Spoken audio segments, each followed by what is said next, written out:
Alors, Jean-Marie Le Pen, on va écouter Mathieu Béliard qui a des questions des auditeurs d'RMC. Mathieu. Et bonjour, et la première question qui est d'un auditeur du Nord et qui vous demande pourquoi avoir choisi spécifiquement le drapeau algérien sur cette affiche électorale qui choque tout le monde.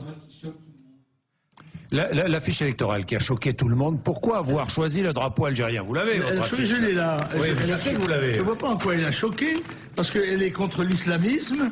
Oui. Voilà. Non à l'islamisme. Oui. Non à la burqa. Et non on peut dire, l'algérisation de la France. N'est-ce pas? Telle qu'elle est. Imaginons qu'en Algérie, on utilise un drapeau français. On se gênerait. Ils ont sodomisé notre consul général. Alors, ils vont pas se gêner pour faire un drapeau français. Voilà le t-shirt que porte à Marseille un certain nombre de jeunes Français de papier.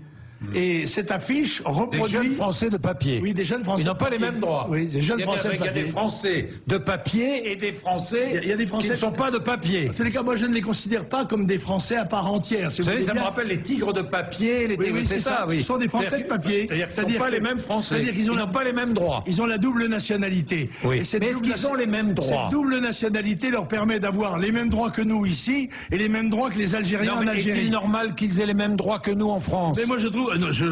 ils l'ont, parce que c'est la législation française. Est-il normal à vos yeux qu'ils aient les mêmes droits que nous? Moi, si j'étais le chef du gouvernement, ils n'auraient certainement pas.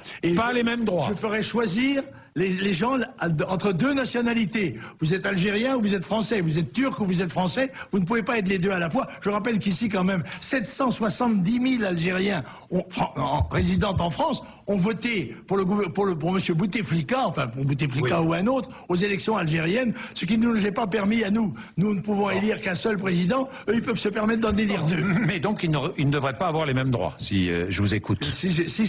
En tous les cas, sincèrement, mais dites-moi. À notre arrivée au gouvernement, il sera procédé à un choix. Vous devrez choisir entre la nationalité. Ou vous êtes algérien, ou vous êtes français, ou turc, ou vous êtes étranger, ou vous êtes français. Si vous êtes français, vous devez en assumer toutes les responsabilités et toutes les charges, n'est-ce pas, y compris celle de la loyauté, celle du loyalisme. On a le droit de savoir quand même. Imaginons qu'il y a un conflit entre la France et l'Algérie. C'est pas invraisemblable. C'est pas, je ne le souhaite pas, bien sûr, mais c'est pas invraisemblable. Eh bien, quelle serait l'attitude de ces Français-là? Ils seraient combattants algériens ou combattants français?